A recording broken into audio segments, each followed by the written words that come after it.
Yo, what's going on? Thank y'all boys for tuning in to the Full Court Entertainment Podcast. As always, it's your boy Shondell GQ Tuesday. You just tuned in on this beautiful back Thursday, and I got my main man with me, Sneaky Sam, Sassy Sam. Don't trust him.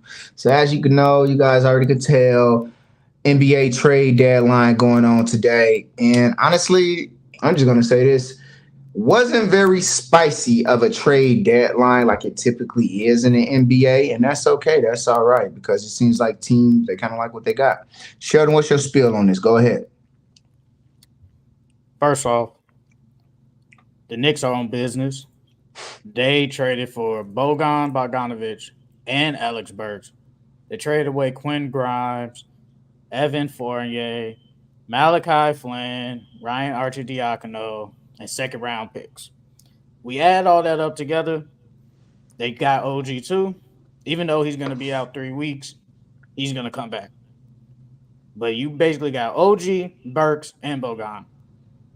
They trying to go for a finals. They trying to win.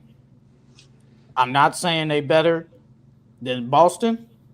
I'm probably not saying they better than the Bucks, but they probably, as of right now, on paper, they're probably the third best team in the East. They, yeah, I think they're third best as of right now. Third best in the East. Yeah, as of right now, I think they're third best. I'm still not putting them over Boston and Milwaukee, I mean, I but could say that. Yeah. they fortified their depth. Now when they're healthy, they're gonna roll out Jalen Brunson, Dante DiVincenzo, OG Randall, Isaiah Hartenstein. Then on your bench, you got McBride. He's okay. He's an okay backup. You got Josh Hart, probably the best rebounding guard in the league. You got Alec Burks now, Bogdanovich, and Precious Achua. That's a decent bench. That is a real good bench. They're really good now. They was already good. They was one of the hottest teams in the East right now. But now they're really trying to go to the finals and potentially win. They're trying to knock off Boston and Milwaukee, probably the two best teams in the East. So what they've done so far is good. Mavericks, they did a good job too. You get Daniel Gafford. Now we don't have to roll out no Dwight Powell. No, Maxi Cleaver still gets a run, but you got a backup big now, a legit backup big. And Derek Lively, he has had some injury problems so far, so they could play him at center. And you got PJ Washington. PJ Washington, he don't got to go out there and drop 20 points. He go out there and get a cool little 15, probably 14, 15, 16 points, get some boards. They have solidified their front court. I Yeah. like what the Mavs have done. The Mavericks, they are in position to get out of this playing spot and go up in the top of the rankings. They, as of right now, as long as Luke and Kyrie stay healthy, which I think they will stay healthy, they'll be healthy in the playoffs. They could potentially go to the Western Conference Finals with this front court depth. I like what they've done. Those two teams definitely won trade deadline today. Yeah, it definitely felt like that. To me, that's why I said it was like underwhelming. It wasn't. I didn't see any. I don't think it was any big trades where it's like, oh, that guy got moved. We didn't see a DeJounte Murray. We didn't see a Zach Lavine. We saw a couple of guys like excuse me, like Buddy Hield, Evan Fournier. You get those guys moved around, but I do think it's like you get those guys that like the others that make up the role players, good solid role players that help the teams out. Honestly, when you say like the Knicks being the third best team in the East, like, no, that's legit now. Because it was like, what about the Cavs, Knicks, and you had Philly above them? But without Joel now, honestly, this team is in danger of being in the play-in. I don't think they fall out of like playoffs, but they're in a real like chance that they might be in the play-in because we still got about like 20 some games left. You got the Pacers right up on them. Then you got the Heat, you got the Magic. So they run up on and they mess around and end up in that seven spot. But I do think getting Buddy Heat there was decent and great. I love it. I ain't gonna hold you, bro. Like I think like honestly it's still pretty much the same. Like the teams didn't really change that much. I was really surprised to see that Gordon Hayward got moved to the Thunder. I didn't think any team would go after him, especially with like the injury and the health. Then Cools didn't end up getting moved or getting traded anywhere. So it was like I get it, I understand. It's gonna be some more moves happening this summer. Teams are holding what they got. I think this year the chip it's the balance is the same. It's still gonna come down to you got the Bucks, you got the Celtics, and you got the Nuggets. So right now it's like teams that they're not going out making any too crazy moves that's gonna like really propel them into anything great. So I think the trade deadline winners, I think everybody pretty much won, honestly. I think the losers are the only people that truly lost are maybe like the teams that needed to make a move that didn't. And I think like even the Hawks, I think they're winners because they held. They didn't just trade DeJounte off too fast for nothing because they see it's not working out. Like I think sometimes you just gotta hold and delay. Don't just go out there and do anything. I think maybe the losers, like maybe the losers are the guys that like you could have got someone else, but you didn't. Maybe you didn't make any moves. But even Patrick Beverly going to the Bucks is so crazy because he was like trending on Twitter like they was like crying talking about it was a real good 4 months. Pat, we miss you. I'm not gonna hold you. Like I think honestly it was just a mid NBA trade deadline. It wasn't crazy like it typically is. So Kuzma, I think the Wizards didn't. The asking price was so high, and nobody was gonna trade for it. Even though what I think Kuzma three first rounds? probably like two first rounders, maybe even three. Do I think three? No, I don't think he worked three. Maybe two.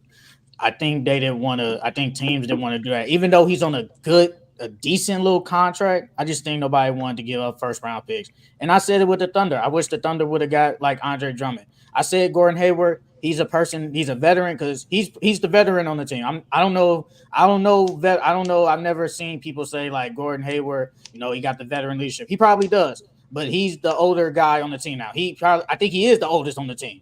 He's their veteran. So he could bring veteran presence. You get somebody else off the bench to come out there whenever he comes back from injury. He can give you.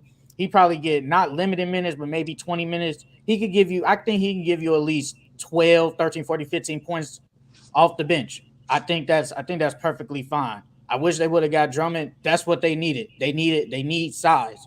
Like Chet, you could have moved Chet to the four and probably could have got Andre Drummond. But then it was that report yesterday talking about the Bulls was probably asking for like a second round pick. They said shit, maybe even a first round pick. I don't think Drummond worked first, but I think you definitely could have got him for maybe like 2 seconds. I think Drummond worked the first I round pick think whole I time. think you could have got at least 2 seconds for him, and he could have helped with that front court. He's gonna rebound. Is he a defensive player, rim protector? No, that's not his game. He's just gonna grab the boards, get a lot of offensive rebounds, and put it back up. That's always been his game. That's what they needed. They didn't do that. Hmm. So that kind of hurts. But the Gordon Hayward move is like, it's okay. And plus, he's a free agent, so you don't have to sign him. And then they got off the Davis Bertans contract. That was a waste. He wasn't playing. Like that was then he was going to be on the books for next year. Then like they don't need him. That was a waste. So it was like it was okay. I wish DeJounte he was probably the best player available. The Hawks said, "Yeah, we're gonna stand still. We don't got nothing. Y'all ain't really giving us what he's worth." They said his asking price is high, so they just said, "Forget it. We'll just keep him and probably see. Hey, let's see if it works." They've been playing somewhat okay, I guess. They lost two in a row, but they've been okay. And let's see what they can do. Keep this playing spot and then if it don't work out, they could just flip him in the summer and get the same price. So Man. So when you bring up like Dejounte and stuff like that, and I really think about like him, and we had that narrative, like fans around the league had that narrative with like him going back to the Spurs. I do think it's very interesting to see what the Spurs did and what they didn't do. I think right now that's the team. That's the team we got to look out for over this offseason, this upcoming offseason. Because it's like right now, all those players around him and this whole like get Wimby the ball and not give him the ball, and everybody's trying to be the star because they're on national TV. We're gonna see a lot of guys get shipped off and moved this offseason. I think I wouldn't be surprised. I wouldn't be surprised if you end up getting one of these like low key stars, not superstars. A star. I think if the Spurs end up getting a star player to pair up with Wimby. So I do think, like, honestly, I can see DeJounte back. if it's not DeJounte, I wouldn't be surprised if it's Trey. I wouldn't be surprised if it's like someone else. Cause like I think this trade deadline, it shows that like teams are looking at the future. They're not looking to do something too crazy. They're not just off giving all their players off to the Lakers or whatnot. So I think this offseason coming up, I think the Spurs are one of them teams you got to look out for like, okay, wait a second. Just like how, JD was in the group chat talking about looking what the Pacers did. I sort of don't see it, but maybe you could tell me. But like, I think he's probably saying they're getting like expiring contracts. They're gonna sign Pat. They're gonna try and re-sign Pascal. They have his bird right, so they can go over the cap and sign him to the max. And then they could potentially get another player. I don't think they get another star player, but they can get somebody else that's pretty decent. But they who's shed out? In salary. This free agency, I think it's like next 2025 that free agency. That's I saw a picture. I know it was LeBron, Pascal, James Harden, Paul George, some other players, but do I think they go to Pacers? No, I don't think so. None of those players will go. I don't think those players fit their timeline anyway. So I gotta get what JD's saying. They're trying to dump salary. And that's what the Knicks are doing. The Knicks they got rid of them salaries. They got rid of the Evan Fournier contract, and even the Sixers. You said it, Buddy Hield. It's like they didn't give up anything. Like no one really gave up a lot for these players. Like I remember what was it like a year or two ago? The Lakers they said Buddy Hield and Miles Turner worth like 2 first-round picks. The Sixers only gave up They gave up Frank Korkmaz, Marcus Morris, and 2 second-round picks just for Buddy Hield. I think Marcus Morris did he get waived too? Yeah, they waived Pacers. No, Spurs. He got rerouted to Spurs and Spurs waived him. The Spurs waived him. So it's like there's that doesn't they didn't do anything. And Buddy Hield's a free agent after the year, but it's like it doesn't matter. Them second round picks, I don't know what them second round picks. We don't know if there's gonna be a Jokic or a weak player. We don't know. And Frank Korkmaz, he never got tick. Marcus Morris, he got some tick, but it's like he ain't doing nothing. So it doesn't matter. And then I think it was a report. It was like early in the morning. It was like it's hard for teams now with these new rules with the cap to get somebody good because you ain't trying to get over this. You ain't trying to get over the second apron. So it's like, is it worth this? Is it worth trading this person if he's not gonna help me win a championship? Should I, as an owner, pay whatever the second apron tax is? So it's like, is it worth it? I like that. I like it because I feel like it's forcing teams to be more responsible. They aren't just selling off their futures and just shooting themselves in the foot. Like, man, you shouldn't have did that. Now 3 years later, it ain't like. I like that teams are being forced to be more responsible and aren't just blowing it all up and just giving up. Because it was a lot of second round picks given out this trade deadline. It was a lot. And I think that says something right there. There was a lot of second round picks. Usually people don't even care about those like that. I didn't really see too many first round picks moved. And then the picks that were moved, it was like down there for like 2030, 2032. I think first round draft picks are way more valuable now. Because I feel like if these rules didn't happen, oh yeah, I can get rid of that first round pick because I'm going to get a good player. I can sign this player and I can get him. But now with these rules, now I got to keep this first round pick because this is my future. Mm-hmm. And then I'm getting them on a little small deal. So these first round picks mean something. Now, second round picks, it depends on how you take it with the second round picks. They could be useful. They could be trash, but that could be somebody else's treasure. But them first round picks now, because that's what it is now. Now teams are gonna have to build around through the draft. It's gonna be some free agents, obviously, but with the second apron now I really gotta get this guy, and it's gonna be now you really gotta hit on this guy in the draft. The Pacers just waived Frank Korkmaz. They just waived Corey Joseph too. The front runners to sign Spencer Dinwiddie. Okay, yeah. I mean, we know that's gonna happen. Then what else just happened? Well, that's only what just happened in like the last that happened at 5:46. They just waived Frank Korkmaz. I always mess his name up. I'm sorry about that, bro. No, you said it right, Frank Korkmaz. You said it right. Yeah. You said it right. But so I'm not gonna hold you. One person that got moved, Grant Williams. I didn't think the Dallas would move on from him that fast. I thought he was gonna get there, but I do think PJ Washington. Honestly, I do like it. I do like it because it's like He's not like a true center, but like I think he's a decent power forward. And I do think like with the pieces they do have, it does kind of create a more some size for them down there. Because like in that West, you have to figure out some. It's nothing you could do to stop Jokic, but damn, give him a speed bump. So I think that's the best course of action. And I think PJ Washington he definitely had the better season than Grant Williams this year. The Charlotte, like I'm not surprised they traded off who they traded off. But I don't know. I don't really know what's their future still. I just don't know what it is still. Because then you get LaMelo Ball there. I get it. He's a generational talent. He's amazing. But LaMelo Ball is his health concern, his ankle. It's like the beginning of Curry. Like if he can't figure it out, like how to stay healthy and stop rolling his ankle, stop getting hurt, and it won't matter anything for them. So it's like I think they really got some figuring out to do. So they still got they got Brandon Miller, who's a really solid rookie, but he's getting outballed by like Wembyana and Chet. Like it's hard, but he's actually having a really good rookie season. And it's like you got Miles Bridges. I think he's just on that 1 year. I don't think he's going back to Charlotte, especially with how bad they're playing.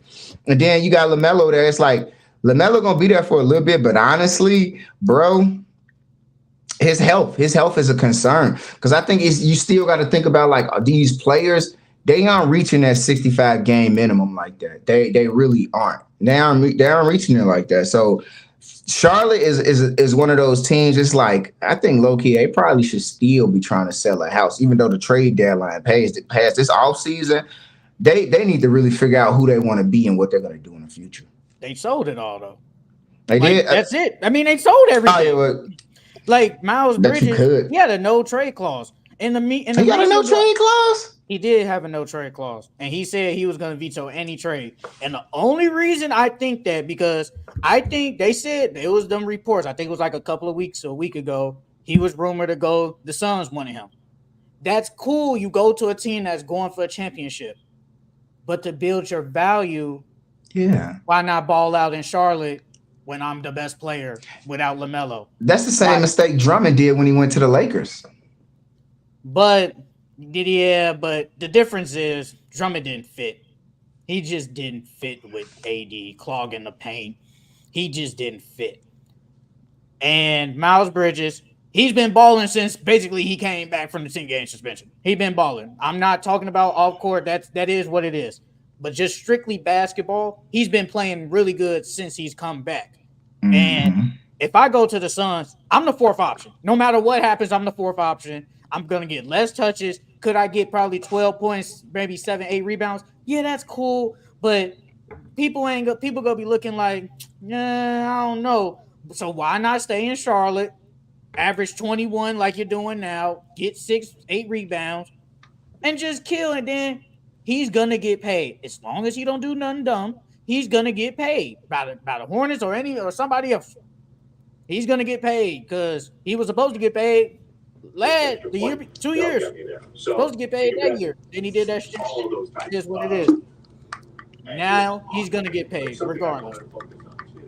So I think that is the reason why he said, I'm not going nowhere. I'm just going to stay in Charlotte. Yeah, we're losing. Yeah, we don't play winning basketball. But at least I can go off every night. Yeah. So I don't blame him. I think if, let's say, he had his money already, maybe. He definitely he get his money. He not because he gets his money. He already has his money, so I think it's all good.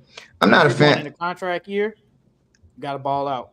I'm not a fan of like players going to like these big teams like that and thinking like, I want to win a chip. I feel like you want to win a chip, you want to get a ring.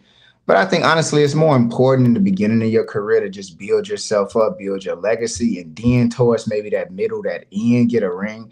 Because even at the end of the day, if Harden never gets a ring, Paul George never gets a ring, Westbrook never get a ring, Chris Paul never get a ring, their careers are like they're excellent players. Like I can't see a generation of hoopers ever saying I don't want to play like them. Like those guys can ball, they can hoop. We love them. Like yeah, you didn't get a ring, but like it's not gonna be like it ruined their career because you didn't get it. Like no, like it's just something that you don't have on a resume. Like those are all high caliber basketball players. Now, I think when you go out trying to get a ring early in the beginning and you haven't really solidified yourself in the league, I think that right there is like you're ring chasing too early. You know, you're ring chasing too early. It's like trying to buy a house when you just got out of high school. Like, brother, you need a job first. You know what I'm saying? But I think it's like with Jordan Poole. Like Jordan Poole said his legacy is cemented already because he got that ring, and it's like, no, it's not. No, your legacy is not cemented. It's like almost we don't even. For me, sometimes I forget he got a ring. How bad he's playing it in Washington. And it's like, damn, I don't want to see Miles Bridges make that same mistake. I mean, but it's your life to live, brother. Do your thing. But I do think long term is way more important to like solidify yourself in the league than ring chase. Yeah, I get it. So yeah, so we're just gonna grade the teams that made some trades, even the ones even not at the trade deadline, like the Clippers.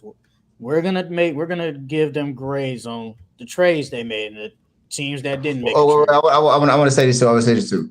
I don't know if you bring this up, but Toronto keeping Bruce Brown, I got to get at a B plus. I got to get at a B plus. I like how Monsieur hold what you got.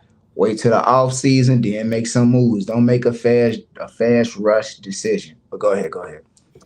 So yeah, we're just gonna give grades to the teams that made trades and the teams that lost in the trade, or just didn't make a trade.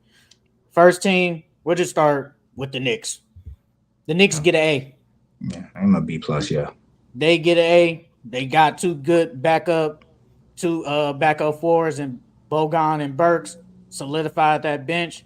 They can potentially go to the not. I ain't going to the finals, but now they can probably scare some teams in the East now with yeah, this new team they got. yeah. I got him give B. I got to give him a B plus. Honestly, they got enough depth. It's like if somebody go down, the guy that's replacing him is like just as good. It's like the only person like they amazing. They balling. Not Julius Randle don't even got a rush coming back. They playing so good. Like Jalen Brunson, he rolled his ankle. Don't even got a rush coming back. They balling so good. It's like that team. They're almost a no drop team. Every man on that 15-man roster is worth keeping. All right, next team, the Mavericks. I'm I giving agree. them an A. Yeah. They solidified the front court. You didn't really give up anybody. I mean, if you want to say Grant Williams, fine. But I think we can all say PJ Washington is probably a better player than Grant Williams, or they in the same ballpark. And if they in the same ballpark, PJ Washington is just bigger and taller. So Yeah. getting Daniel Gafford, getting PJ Washington, it helps them. It helps Luca and Kyrie Irving. I'm giving them an A. Yeah, I'm gonna give him a B plus too, because like I said earlier, like I think like the size, they got some speed bumps down there. They got size and speed bumps. Like never really been a big fan of Rashawn Holmes, Dwight Powell, Derek Lively. He's still a freshman in the league, a rookie, and it's like I like what he's saying, but like he don't. I feel like now that you got some other big guys, he can actually recover and rest and not have to keep getting rushed back. And you got to give him that. And I think PJ Washington, like I don't want to say he's a power forward, but like he's low key. I feel like to me he's same in that same build world as Bam. He doesn't play center, but like he's that hybrid build of the power forward. I like him. I like him in that with the Mavs. The Pacers. They did trade for Siakam, even though that was like almost a month ago. Mm, I'm giving that a B. I think it's a good trade. You taking the risk of him on his expiring contract, potentially could resign, potentially not. But selling Tyrese, hey, we're trying to win, bro. You went and got out and got an all-star type player.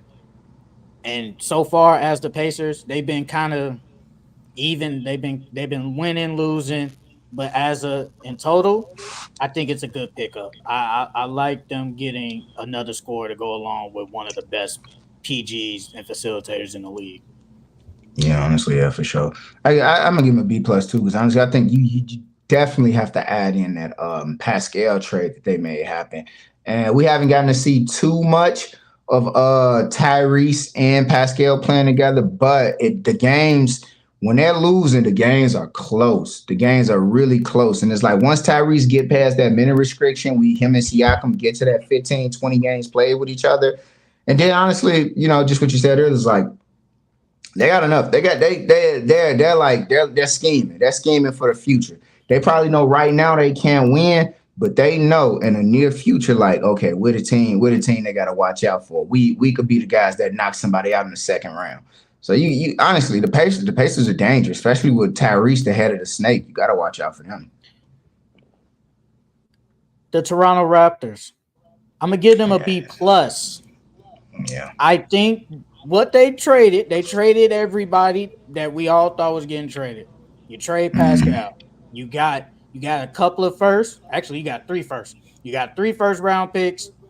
You got Bruce Brown, quality role player. You did trade OG. You got I think they got a second. They got RJ Barrett. They got Emmanuel Quigley. You Spencer traded Dinwiddie away. too. They about to release him though, so that doesn't matter. They But open you up that traded away space. Dennis Struder. You get his money off the books. Trey Spencer. My your jury, he knows something that we don't. I think he's trying to go after somebody in free agency because he getting all these contracts off the books. He did trade for Kelly Olynyk and Ochi Abachi. I think that trade just doesn't really matter. I think he just wants Kelly Olynyk get off the books. Ochi Abaji, you're a young promising player. Let's see what you can do. So, but as of like in total of what he's done so far in like the past like month and a half, I'm giving him a B plus. Yeah, I give him a B plus too because I love when teams make a decision, they don't stay in limbo.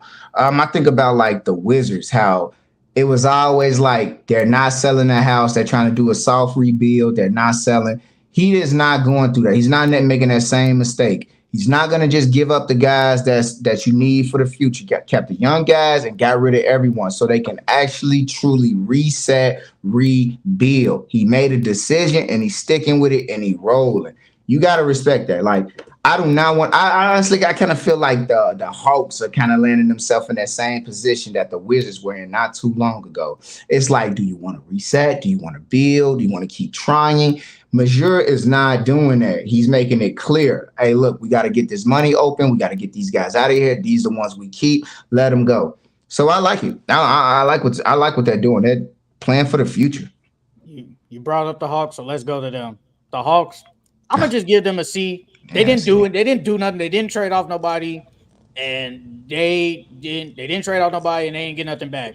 Yeah. I think they probably could have got something decent for DeJounte Murray, but they said no. We're just gonna stand back. Let's see what they can do. Let's go into the play-in. Obviously, we saw the Heat last year, made it to the play-in, get to the finals. Lakers went to Western Conference Finals.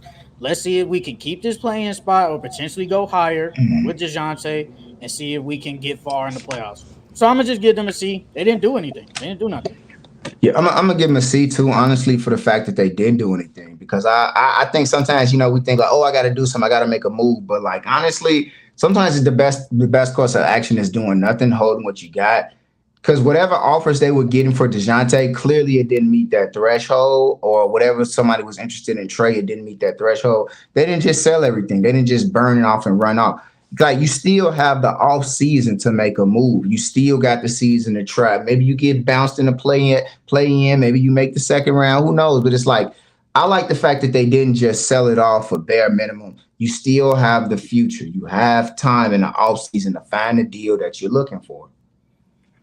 We'll get to this team like later, but we'll just go with right. We'll get to them. We'll talk way more in depth about them. But as of right now, in this little letter The grades, we're gonna talk the about the Bulls. The yeah, Bulls, they get F. I'm yeah, just they're gonna the say worst they get one. an Yep. F. Yeah. They didn't do anything. You had the assets. You had Caruso. You had Drummond. You had DeRozan. You could have got something pretty good for them. But you said their value. We're gonna set the price for this, and nobody was gonna pay the price for it. And y'all could have blown this up a long time ago, but y'all chose not to. And now they're like I said, I feel like they just want to be competitive. They think they can go far in the playoffs with this group. Hey, good for them. But they didn't do anything. Now there's a chance you could potentially lose DeRozan for nothing. You Drummond, you definitely could probably lose him for nothing. They get F. Sorry, the Bulls get F. Yeah, I gotta get the Bulls like a C minus D plus. Like they'll pass the class, but just barely. Because it's like I get it. You see, like you when they created this team, they created that core. It was like they wanted to finally have a chance to actually be a threat in the East, and it never came to fruition. But it's like right now, this is the best it's ever looked. Honestly, and it's sad. This is the best it's ever looked. And it's like instead of selling it all off and not seeing what could have been, they're trying one last time. I think that honestly, they've been forced to just try. Like, oh, we got Kobe coming along, we got DeMar Steele. Then you lose Zach for the season. You sign Vooch to a contract that you maybe shouldn't have.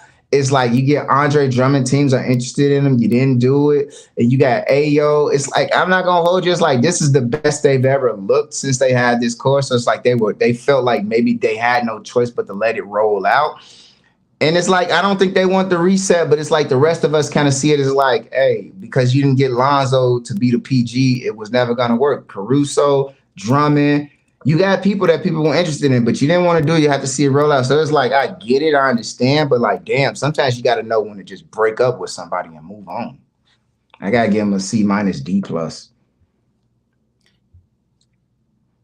We're gonna go with the Lakers. Ah, I'm gonna give them.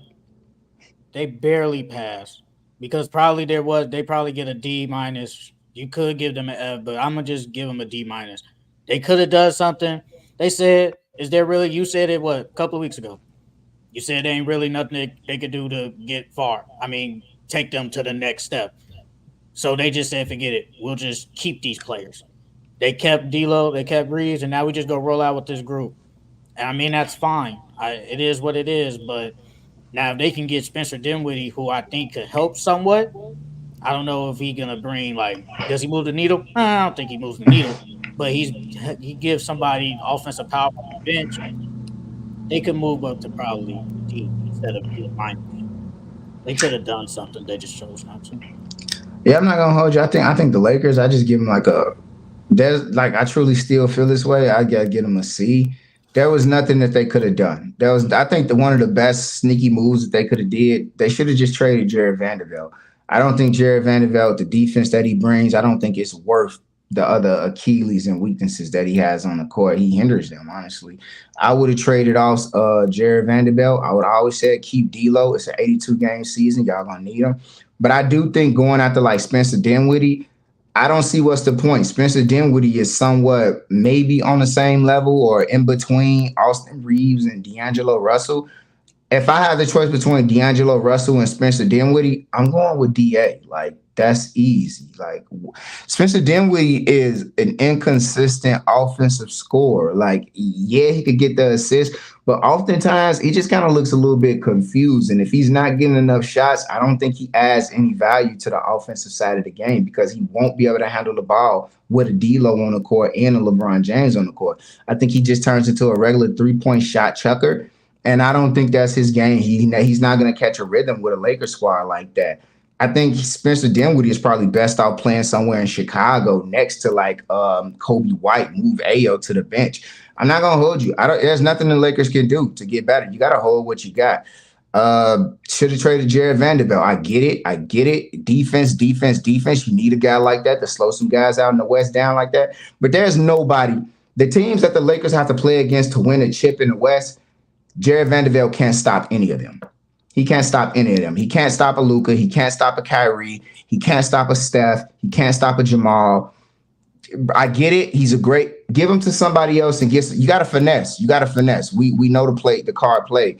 Jared Vanderbilt is not gonna work. He doesn't do shit on offense. You don't need it. We just seen the Bucks trade away Drew Holiday, defense for offense. Boom, he could do something. Jaden McDaniels, same thing. They should have traded him off. There's nothing the Lakers can do. They're not gonna win a chip. They're not gonna win a chip for a minute. They're gonna win it in the next 10 years, maybe, but it ain't gonna be in the next with LeBron or AD there.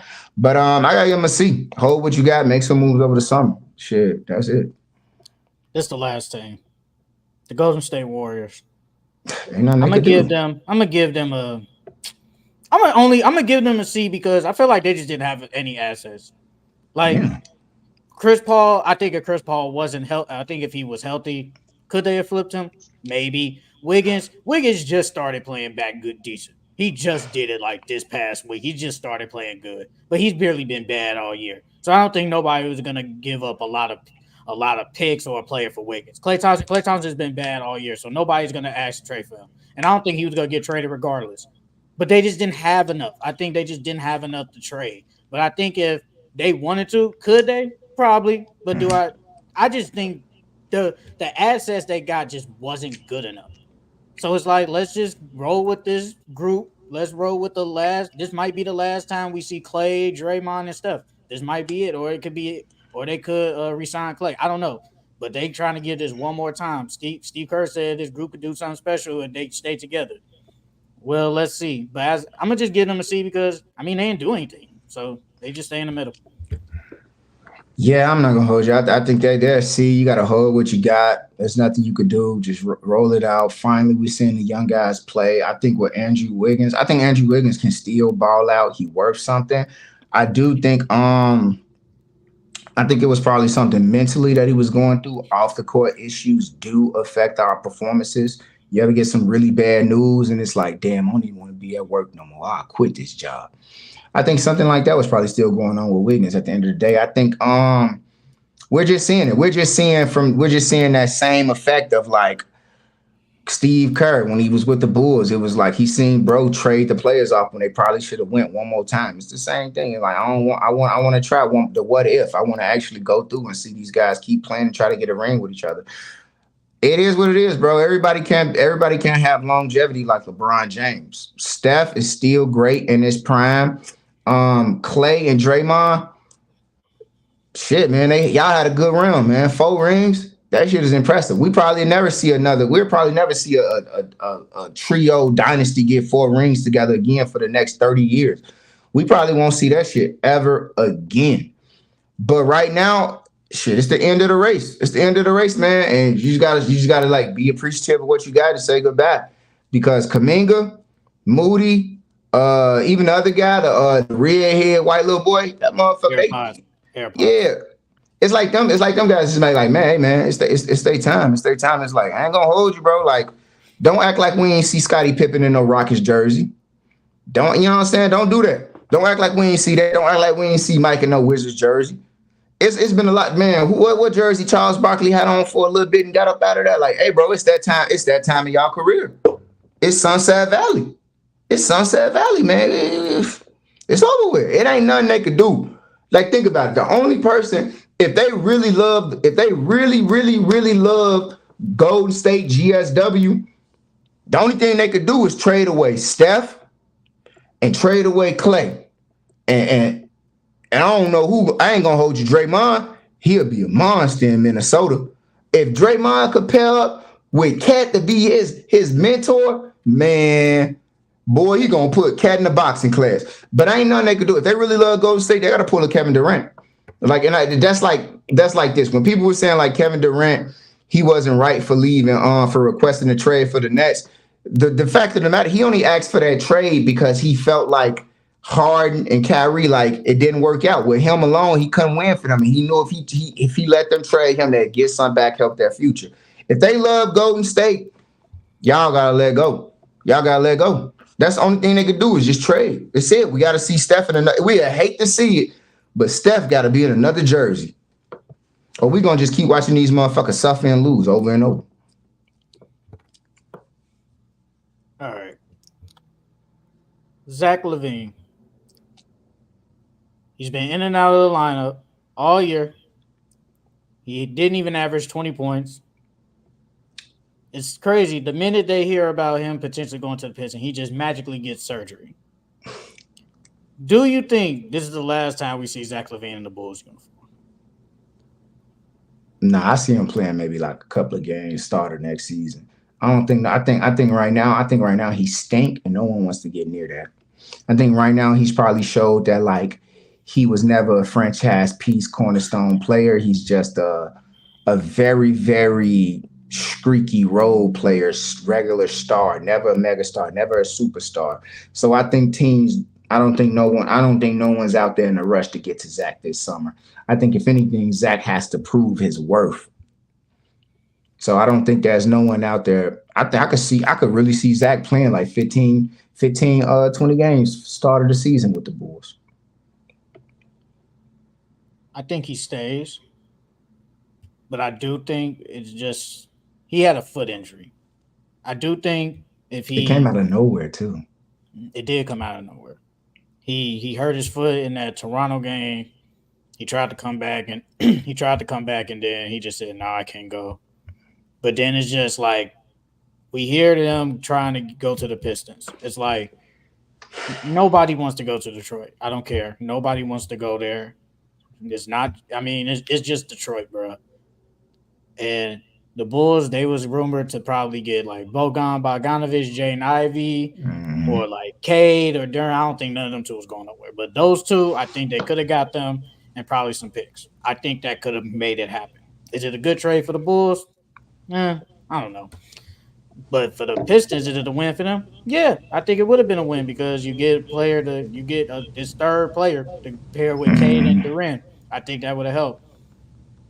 But Zach Lavine, he just really hasn't been good. He hasn't really played winning basketball in his whole career. Really, yeah, he really hasn't played winning basketball his whole career. He was on the Timberwolves. They was not good. You get traded to the Bulls, you basically go in a rebuild process for like 3, 4 years, and then you had one half of a year that was really good. He was horrible. That playoff series, Giannis kicked their ass. He made him leave with 3 minutes left in the fourth quarter in a playoff game.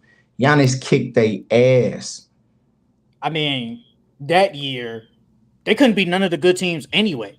Yeah, that shit was They were scary. smacking all the bad teams, but couldn't beat none of the good teams anyway.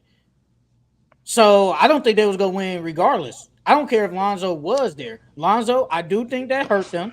I do believe that. But do I think Lonzo was just gonna help them beat that Milwaukee team? No, I do not think that was Shit, gonna they happen. probably would have won more than one game, wouldn't they? But they had, but the thing was, at that time, you had Chris Middleton who goes down. Chris Middleton goes down. And then everybody's like, oh, the Bulls tied the series up on the road. And we like, man, if they can go out here and go up 3-1 on them potentially, or it can at least win a game. What did they do? They get smacked twice at home. It's like, Bro, those what are we supposed to do? game one, it was 86-93. Bulls Oh, lost. dang. Game two, 114-110. Bulls up. 111-81. Bulls get their ass kicked. Next 30 game, points.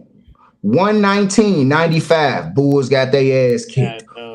116-100. You know how that shit go. They probably just cut the lead down in the last little minutes. Kick they ass.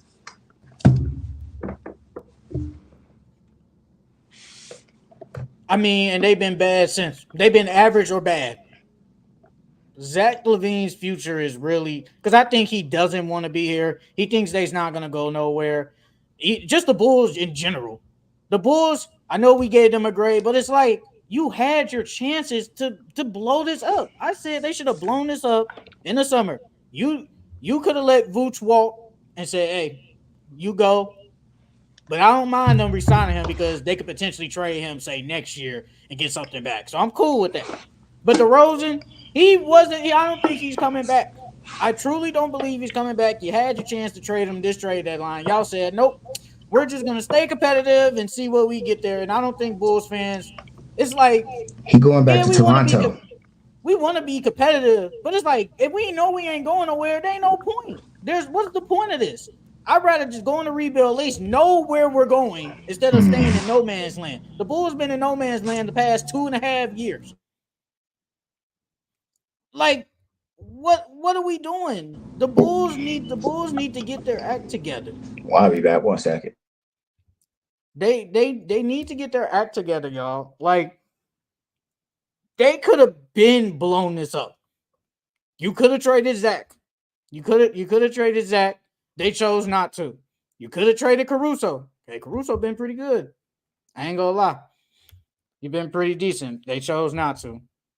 DeRozan, you could have traded him. They chose not to. Kobe White, he been pretty good. He's been actually their best player. I think he's in the most improved, but he damn near should be number one. Not gonna lie. Then and Drummond comes alive. You could have got something for him, and he ain't making nothing. The Bulls, man, I don't know what they're doing. I'm not gonna cap. I have no clue what the Bulls are doing.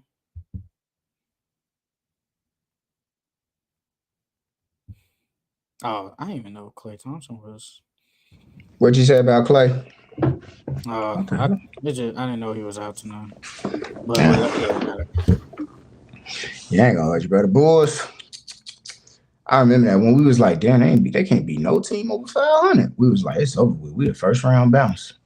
And it is what it is, though, man. You know how it is. Chicago always got some shit going on. I think it's just chemistry. They don't like each other like that. I was watching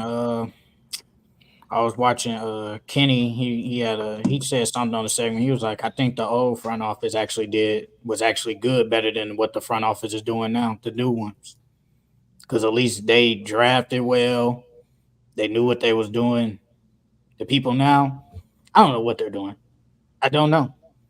It's like once Lonzo went down, it's just they just been in shock since. Yeah. And it's okay, bro. It's okay to say we're not that good, bro. Just going. We see the Grizzlies, bro. The Grizzlies trading off everybody. We're looking at the Grizzlies right now. They trade off everybody. They see the vision. They said, "Look, Ja ain't come back. Dead baby, probably not come back. We're just gonna tank." They say, "Hey, look." They traded Steven Adams. They traded David Roddy, he been pretty decent for them. They traded everybody. So they said, "We see the vision." Hey, they said, "Hey, tank, bro." They said, "Hey, we ain't finna play. We ain't finna play this." Hey, you called it. You remember you was like, shit, it'd be good. Maybe they get some good second round picks and they get that for Ja. And they're like, hey, if you good, you stand. If you ain't good, you gotta go. Cause what's Ja like 23, 24? They got time. He's younger than that. Yeah, and I'm like, they like, whoa. Everybody else could go.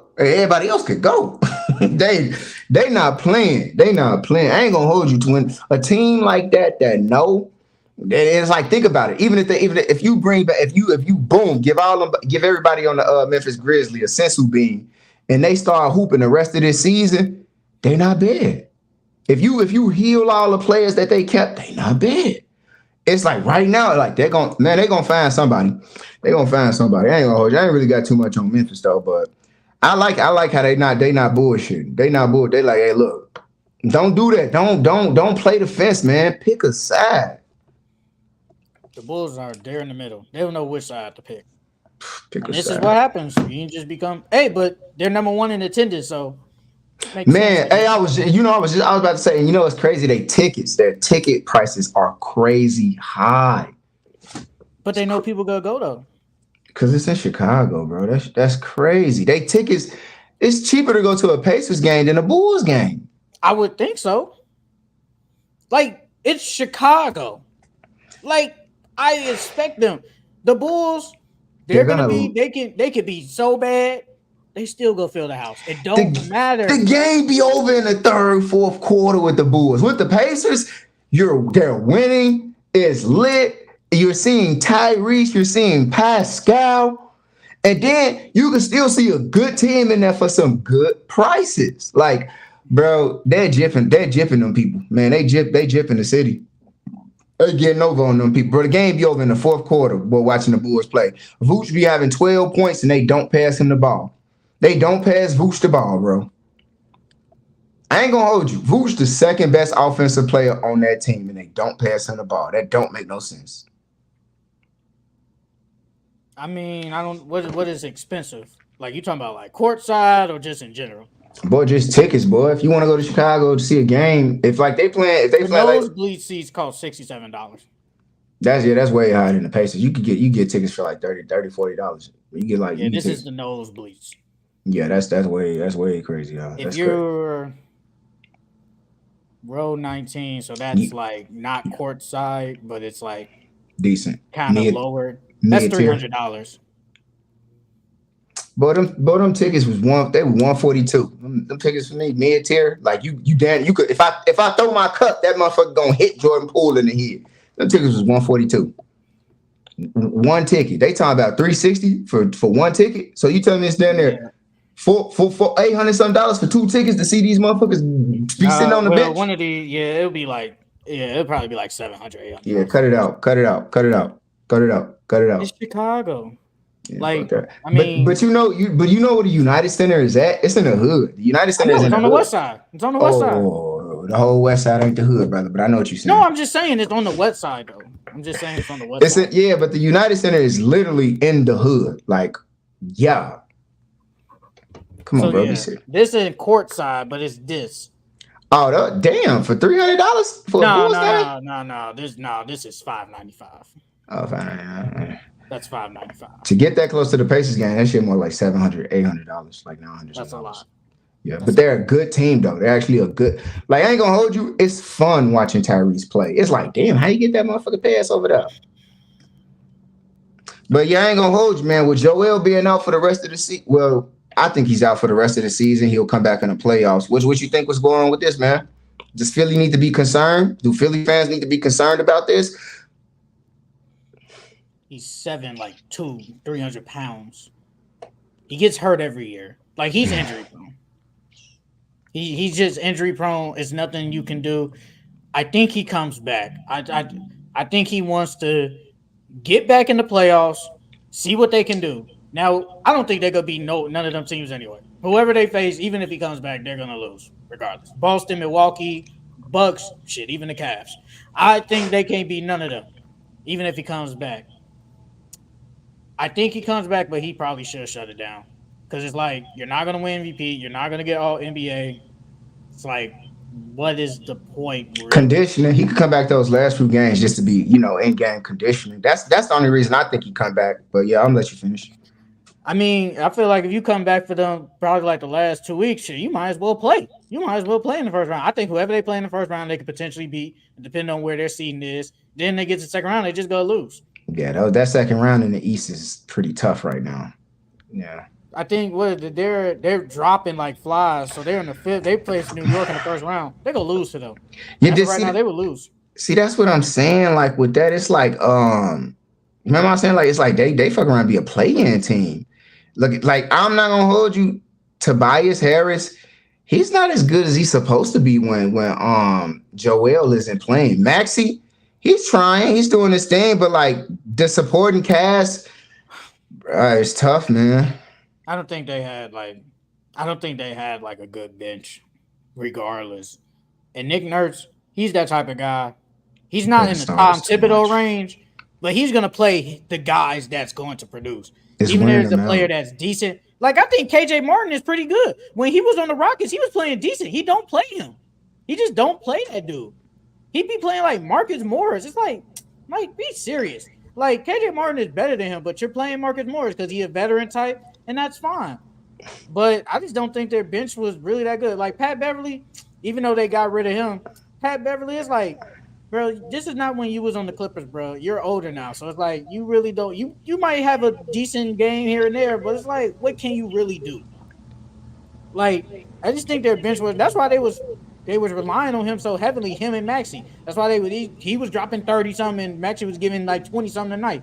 And Tobias, I mean, I think he been decent. I think he's been okay. I think he's been decent. He had like stretches where he's really good, but he's only like what's weird is like he's really good when Joel plays, but like when he's supposed to be better, it's like, oh, it's no Joel, it's just Tyrese and Tobias. Tobias isn't good. He's only good when like weird enough, he's only good when he's getting lesser shots for some reason. I guess it's less defensive coverage, less personnel attacking him. But yeah, I'm not gonna hold you. I don't understand. It's like topsy-turvy. I definitely with Pat Bev going, they got Cameron Payne. We're gonna see a whole lot of him running point. He is though. Cause that's Nick Nurse is like you already like I was gonna say he just like he run the players that he like to the ground. He's gonna it's like he don't even probably know how good the other players on his team are. He only plays the popular guys. He's gonna play Cameron Payne way more than someone else that's probably like DeAnthony Milton. I don't even know if he play him. I don't even know if he be playing him. He plays, he's just hurt. DeAnthony Melton plays, he just hurt. He gonna play Cameron Payne more than DeAnthony Melton, bro. I promise you. Hell no. He is. Nick Nurse, that type of guy. I feel like he don't know his guys. He was starting all year. Then he's just been hurt. Hell no. You I think don't. wait. Is Campaign better than Anthony Melton? Or you just No, saying he just gonna start him? no.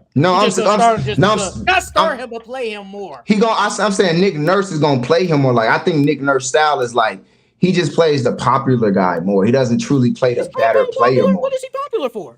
Who? Who? Campaign. What is he popular for?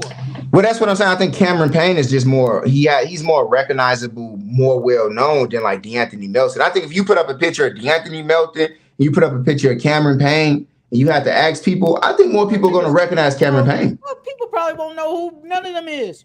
They'll just say, "Oh, he play on Philly." Oh, okay. That's why they don't know Cameron Payne because he played with the Suns, and then he had that little incident with Bron. So he's just to the front, be humble, be humble. I ain't gonna hold you, DeAnthony Melton. He looked like a regular school teacher. He looked like a school teacher. DeAnthony Melton is good. He is good. Cameron Payne hasn't been good his whole career. He's been below average. No, don't do that, bro. That's because he came in. I think he played like 3 years in college, bro. You know how it is. No, he played it. Where did he play it? It wasn't West Virginia, but his comp was Russell Westbrook when he came out. He's nothing like Westbrook. Nothing like him. I can't believe they said that. I can't believe they ever said that about him. That was his comp. But he was decent at college though. You know who I think was like someone that like deserves to be like not deserve like Murray State. Yeah, he from the same school as Ja. Murray State went too far when I was living down there.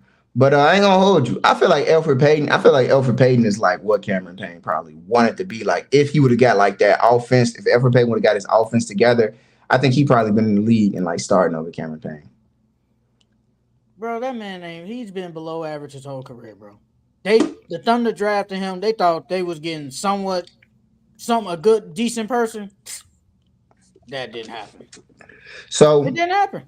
So then you got Nick Nurse running his guys to the ground. I'm not gonna hold you, bro. I don't know. I think when Joel come back, I think whatever spot they got right now in the standings is gonna be tough, bro. It's gonna be tough. Let's see. I'm gonna pull up their schedule, bro. Let's see what they got going on. Campaign, he played only 2 years at college. He averaged 16 and 20 points. He was good, but he just didn't do nothing in the NBA. Well, their schedule ain't too bad. They got Atlanta, Washington, Cleveland, Miami, Knicks, Cleveland. Damn, I ain't gonna hold you. They finna get the dropping. If you're the Sixers, would you explore possibly trading Joel? Would you explore it?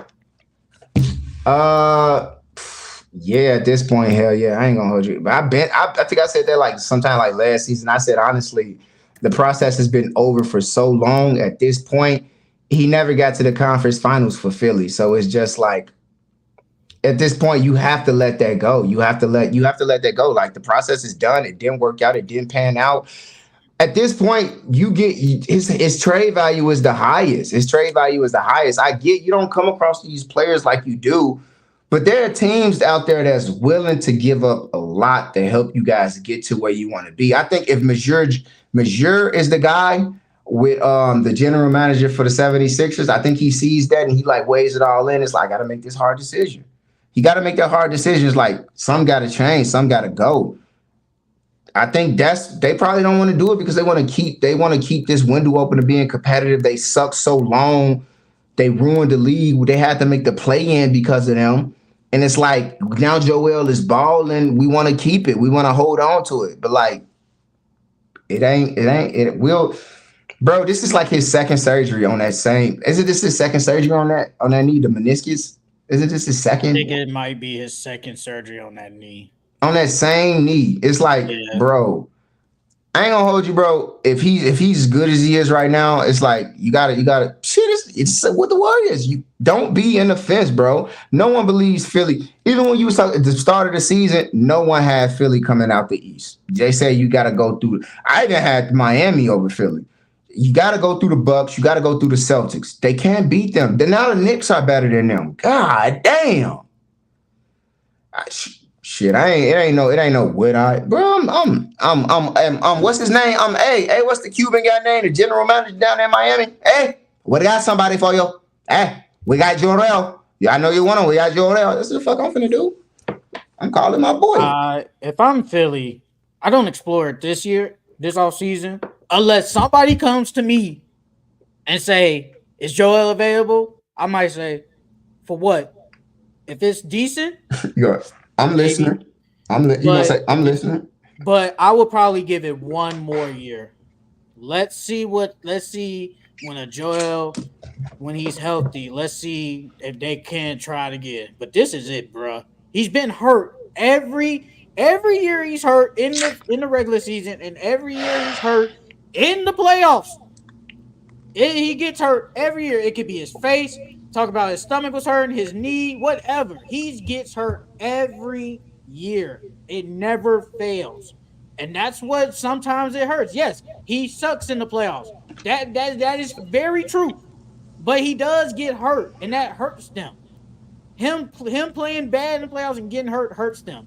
But let's see if we can give it one more try because yes, we've seen what him and Maxey has done, but now he's not coming back. He probably not coming back for the year. So now we're not even gonna get a full year of what they really could do. So let's see next year. Let's take the risk.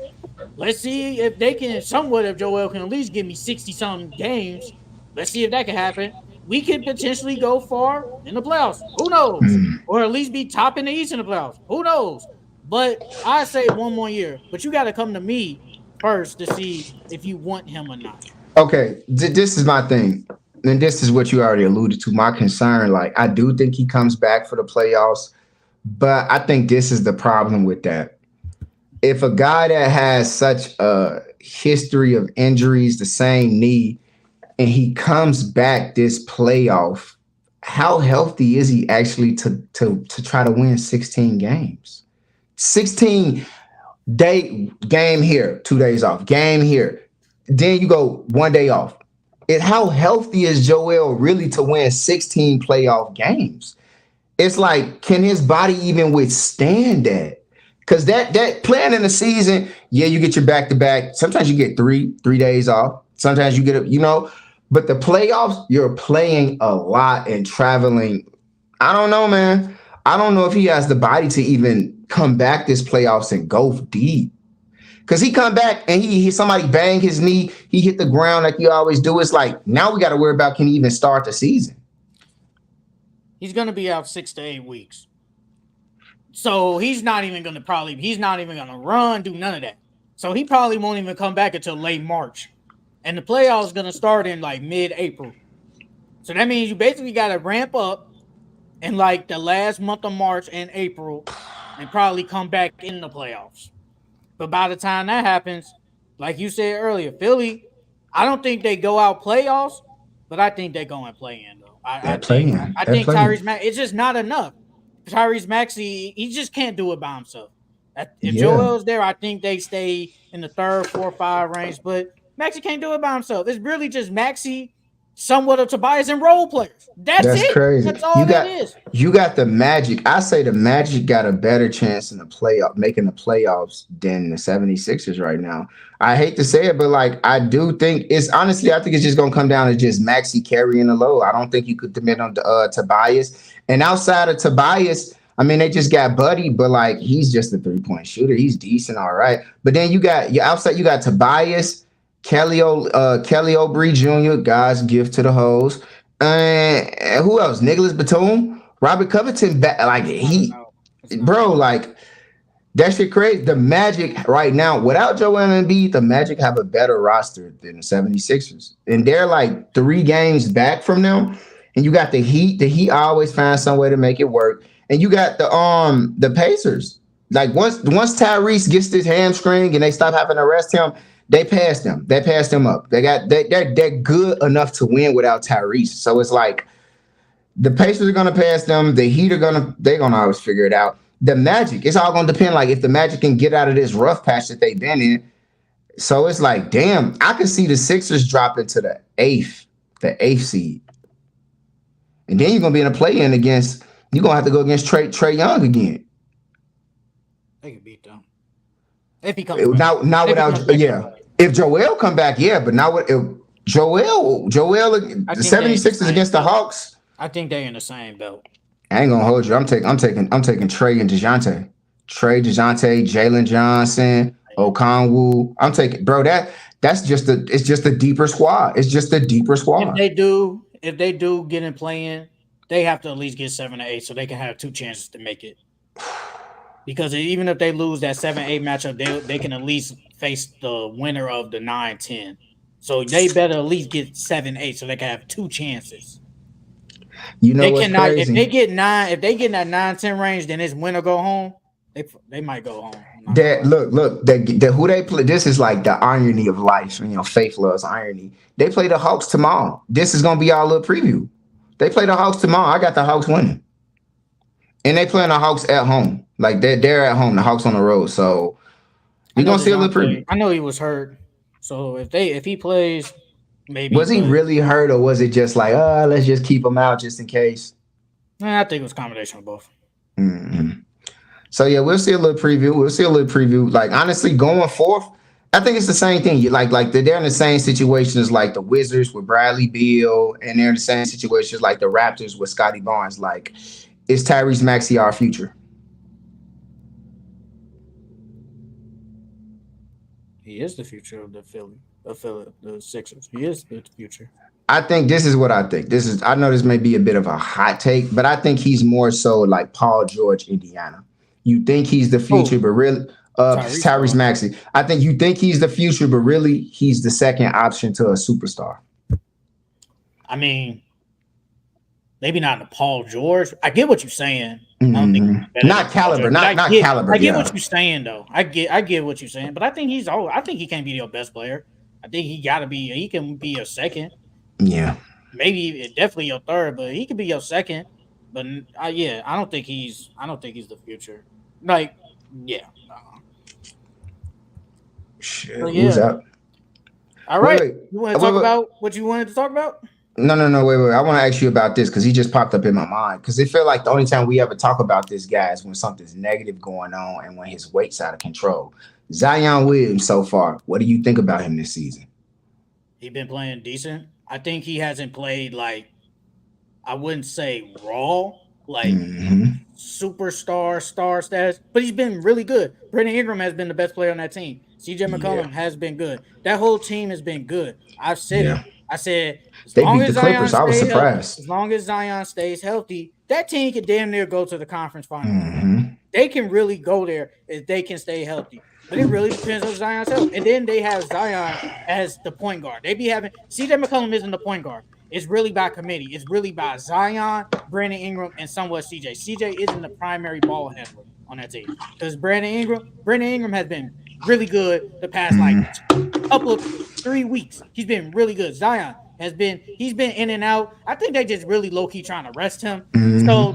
So he's been in and out, but when he plays, he does what he's supposed to do. He still don't rebound, but he gonna dime you though. I'll give him that. He is gonna give you assists. But Zion so far, he's been good. I think he's just been really decent. That's all it is. He ain't been like raw like how he was his second year in the league. He wasn't raw. He wasn't like that, but he's been good.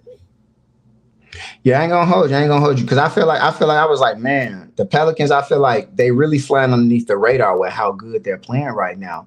Because I was just like, it feels like we only talk about them when it's something negative going on with Zion, but like he really deserves his flowers right now. He deserves his flowers. Like people only want to talk about it when it's something off-court issue. But the Pelicans, I think they're one of them teams like you don't want to see in the second round right now. I think they're one of them teams like they probably could knock the Lakers off. They probably could knock off an OKC. I think right now, honestly that's going to be really, really spicy. I know we're all looking towards like OKC versus the Timberwolves. But the fact of the matter is, it may be the Pelicans that get it done against OKC. So I don't know. I think Nuggets right now. Yeah, but I'm just saying, like what if scenarios like we want to see like OKC versus we want to see Shea versus Ant, but we probably don't. But I ain't gonna hold you. I think Zion. I think he's playing decent. Definitely not on. I don't think he's playing like superstar for sure. I think he's playing like low key, like scratching at superstardom, like starish. Like, I don't think he's playing like at that level that like we seen Ja play when it was like, holy shit, Memphis, they really, really good. They got a chance to surprise us if they could. But I think he's probably like, playing to where it's just like, he's getting it done. They're winning. But I just want to talk about Zion, my boy. I see you out there, my boy Zion. I know they only talk about you when there's some bullshit going on. But man, I'm here for you. He doesn't rebound. He can easily average 8 boards. Easily. He just doesn't rebound. That's my only Yeah, problem with him. Like he hasn't had double digit boards since December 26th. He hasn't had yeah. double digit. Well, really, December 28th. It doesn't matter. It was in December. The He 28th. Yep. hasn't had he had double digit assists last night, but he don't rebound. I'm seeing 3-3-8-4-2-3-3-5-1-6-5-6-4-3. He don't rebound. That's his You problem. you know what would really like improve his game and change it for sure. Like I know teams don't want to do it because they know it's just better to get back on defense. But if he could get those, and I think the athleticism with him, if he could get that offensive rebound, those second chance points, I think that changes a lot for him and that team. If you're athletic enough to to be flying in the air, dunking that thing, and stronger than these people, if Zion could get some more offensive rebounds, that right there will change things for his game for sure. I think this summer he needs to work on his three. He has to. I think he needs. He does. I'm looking now. He has attempted a three in the last 1, 2, 3, 4, 5, 6, 7. He only hit one He's three in only two threes since in the past. the whole month of January and these little couple of 3 days, he has only attempted Uh, 2 threes and he only hit one. and he only hit one. He doesn't shoot. I think he's just not confident in it, honestly. Like I know sometimes when he does, like his jump shot really not that bad. I just think he's just not confident. I think it's kind of different from like a Ben Simmons. I think Ben Simmons can shoot. It's just he just know he's so good. It's like I don't need to shoot. Zion, I just think he's just not confident in it. I just think he's like I'm just not confident in my shot. So let me go to the hole. Y'all can't stop me in the hole anyway because you're shooting 58% from the field, and that's all just from inside 15 feet. Look, So this there's what no point. I feel like we did. Like this what I say about shooting. I think someone said it on TikTok. This guy was talking about like people that really love the game of basketball. You draft these guys and you say, "Don't worry, the shot will come. The shot will come." Luke Dort, the shot wasn't there, but right now Luke Dort can hit 2 threes in the game just fine. Killian Hayes, the shot will come. The shot never came. It never came. Ben Simmons, don't worry, the shot will come. Then it turns into he doesn't have to shoot. He never fucking shot that. He can't shoot to this day. Zion, bro, I ain't gonna hold you, bro. Shooting is basketball. I'm not gonna. I don't get it. Like how anybody thinks that you could play the game of basketball and not develop a shot.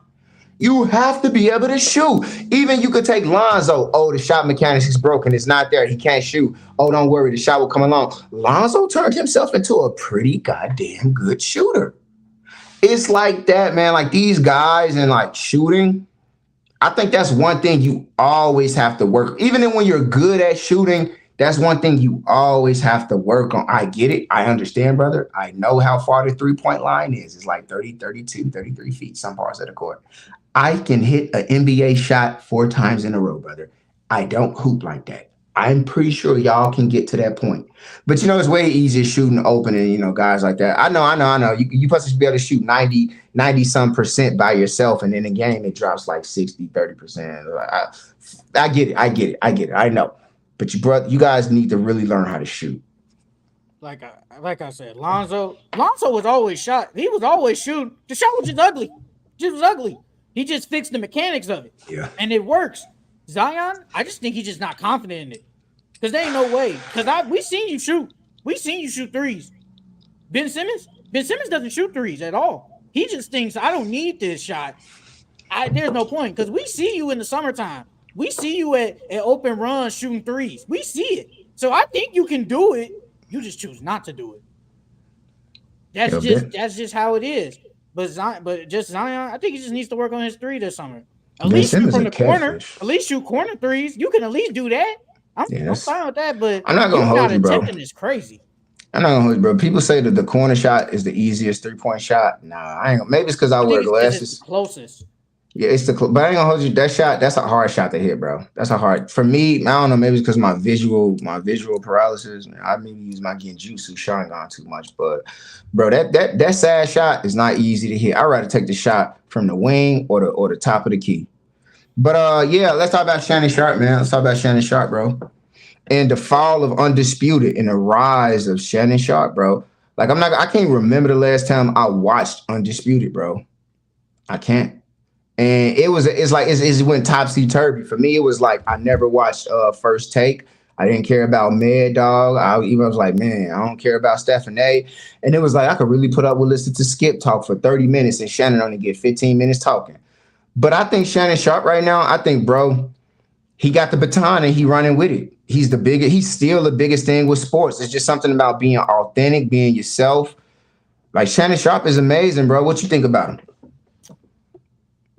I would I wouldn't say Undisputed is going down. I just think I don't think it's going down. I just think it's just not as good because if you can tell like at Fox they let him be him when he was bringing all like the Henny and all that on the set. Like that's funny. That's just him being him.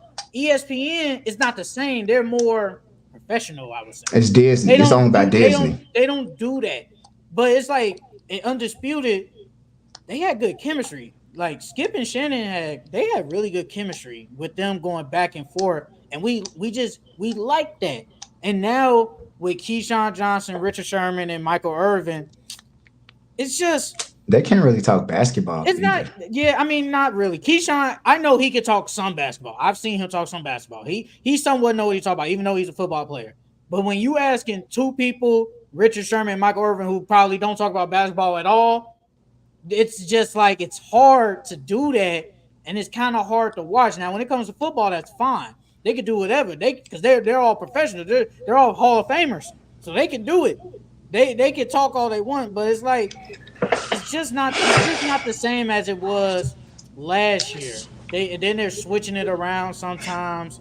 I know they brought in Rachel Nichols, and it's like, bro, I ain't seen her in a minute on there. I ain't gonna lie, I don't watch Undisputed no more. I really don't. I just don't. I really don't watch it.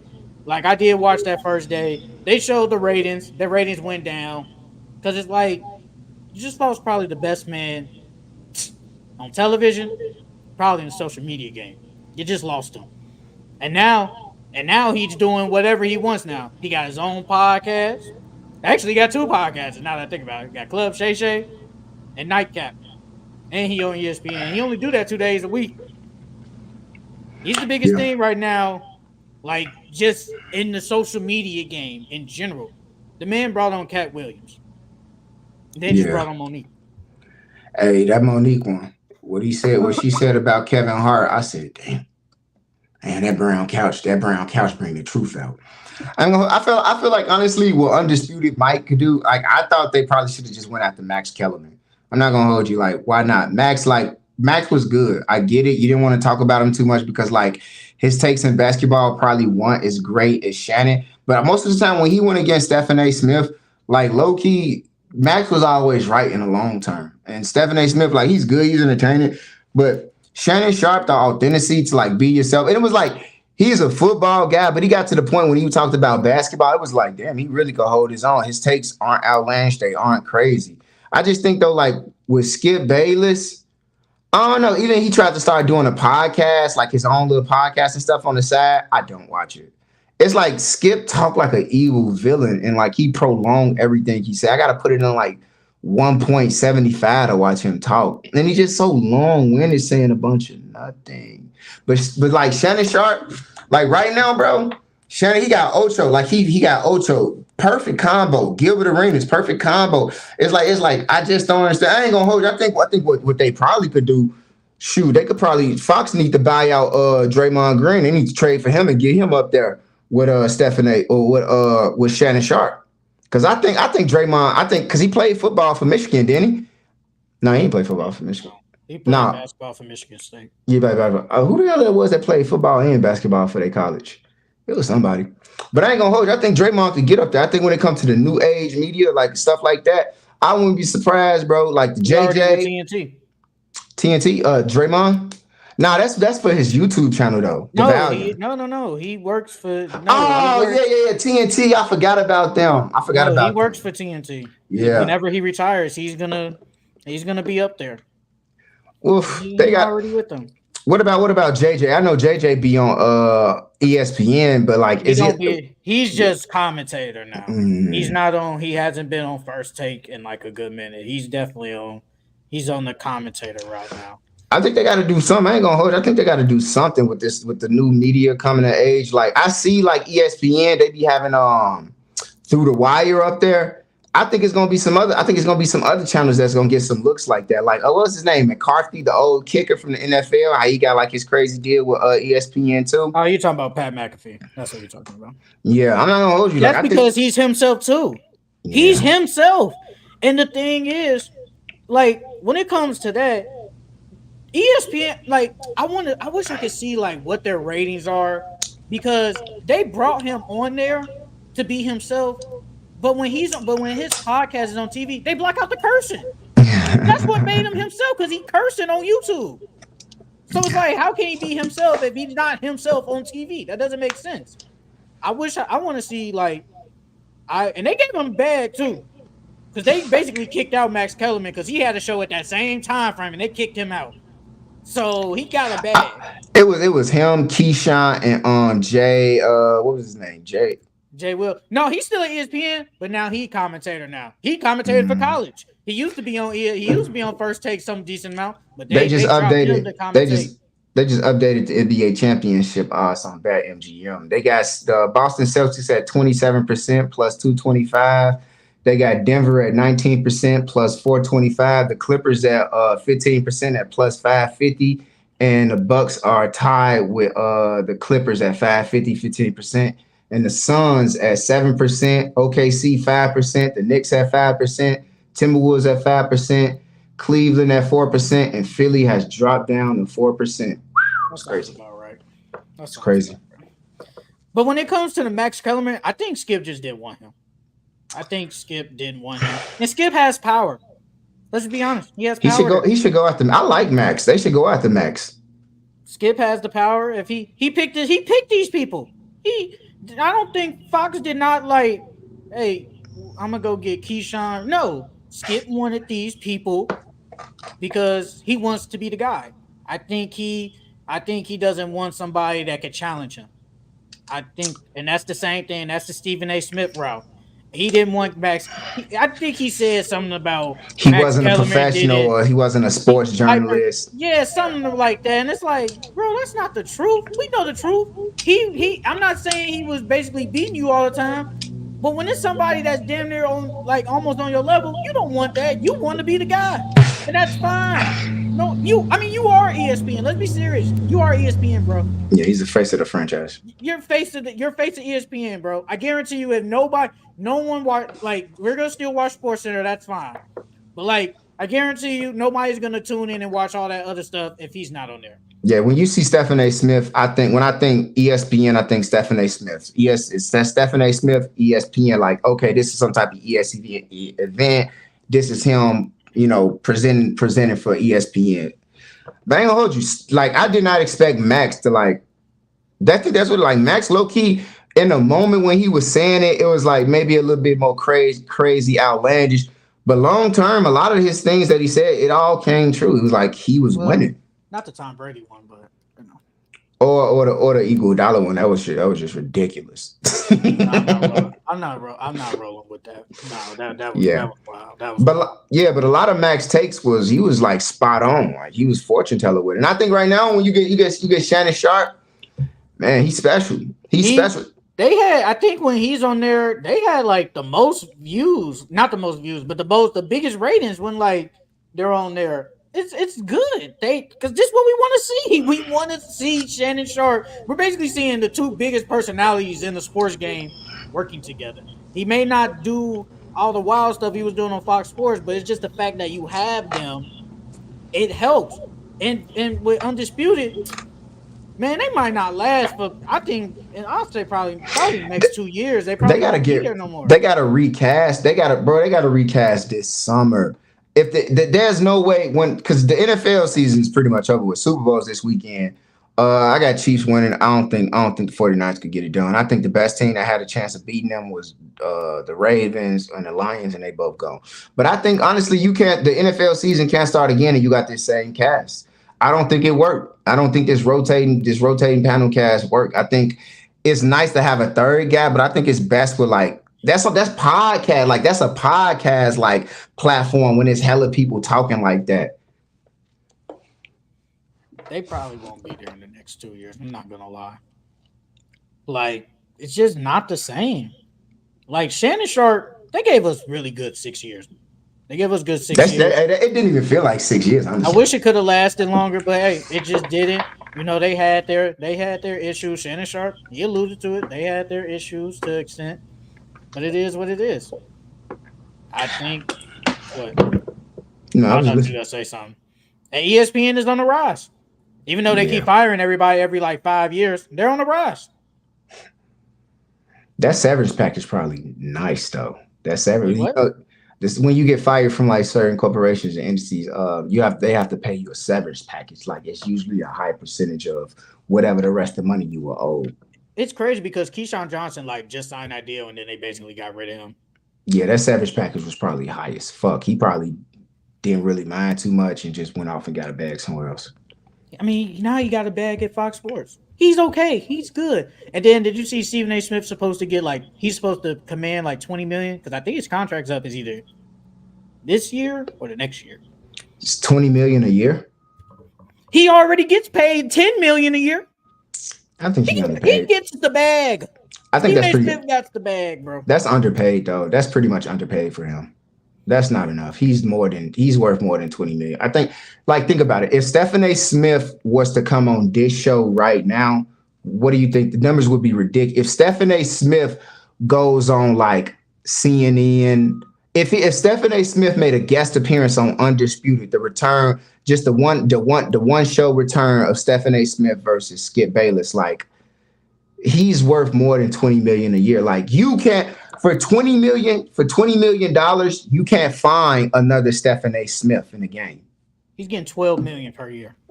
Yeah, he's worth more than that. That he's being He gets paid 12 that million. that ain't shit. That ain't shit. That ain't nothing. That's nothing. He's But worth it's more just the than that. fact that it's in like TV and you getting a bag like that. He's making more than half these freaking professional players in all these sports. The coaches. Coach, no, players, Yeah. players too. He getting more than them. And all I he do think is yell. I'm not saying, I mean, yelling is what he is, but he says what needs to be said. But he for built. yelling, getting paid 12 million is it's a lot of money and it's crazy. I ain't gonna hold you, bro. I think Stephen A. Smith probably a year. If like think about it. If Fox really want to get on some real shit, like they be like, man, we can't. We got Skip. Skip. If we don't get this figured out for Skip, he gonna go somewhere else. He gonna do his own thing.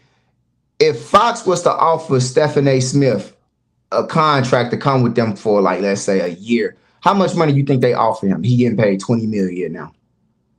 Who you talking about? Stephen A? Yeah, how much you think Fox will offer him to do a show with Skip again for just Whatever a year? works. For just a year. Whatever he getting paid, Nah, what's the number? Give me a number. I'll probably say 16. 16? Boy, them baby numbers. It's still but it's still like the media market. I'm not gonna go over and pay Stephen A. Smith 40 million. Now is he worth probably 30? Maybe, but like that's a lot. That's a lot of money for a TV personality.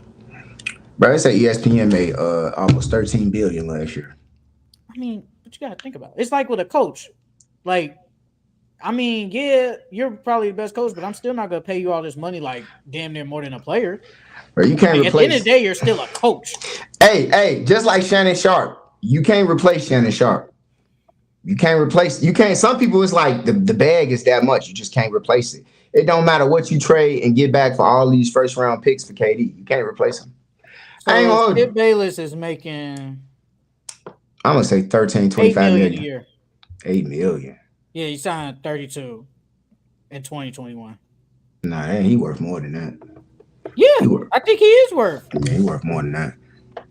They I don't know what's going on. It got to be some perks and a bunch of other stuff that we don't know. They People get. saying the Undisputed not even the best show on there no more. It's First Things First.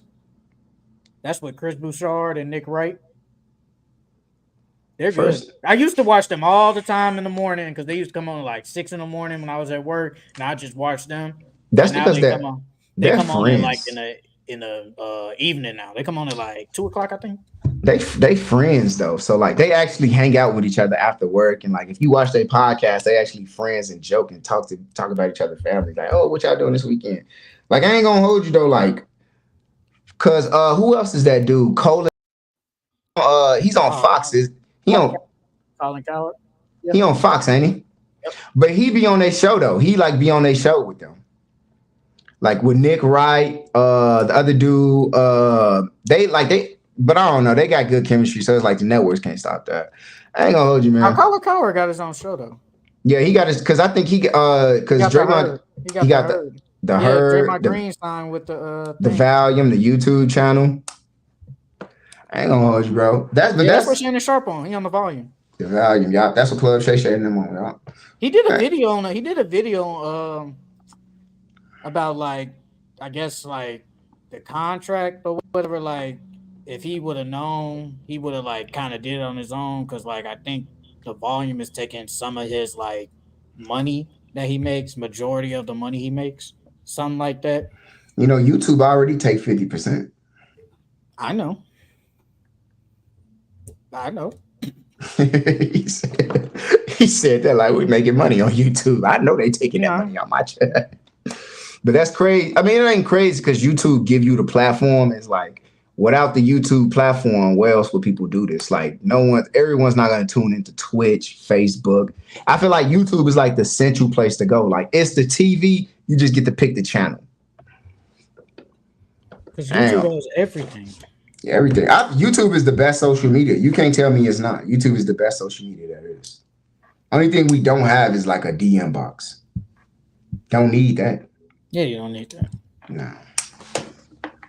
Well, that's all I got first. I was going to say first things.